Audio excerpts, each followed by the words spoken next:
দেখো সুরেশ্বরের ডাঁটা আমার বরের খুব প্রিয়। মাটি নেই বাড়িতে, কোথায় লাগাবো, তাই ইয়েতে লাগিয়েছি, এই ট্রের মধ্যে সব লাগিয়েছি। দেখো খারাপ হয়নি। সবচাইতে বড় কথা, বাড়ির শাকসবজিতে আমরা কোনো কেমিক্যাল দিই না, ফলে প্রচুর ভালো জিনিস থাকে। দেখো কলমি, সুরেশ্বরের ডাঁটা, ভেন্ডি তো রোজ তুলতে হয়,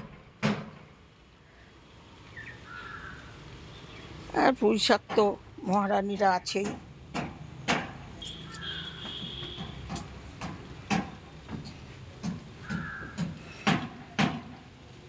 জানি না, এখন বেগুন লাগিয়েছি, বেগুনের ফুল এসছে। আগের মতো কিছুই যত্ন করি না, করতে পারি না। বেল গাছের গোড়ায় এই লঙ্কা গাছটা উঠেছে, এত লঙ্কা হয়, লম্বা লম্বা, চিন্তার বাইরে, খুব সুন্দর হয়। বাই।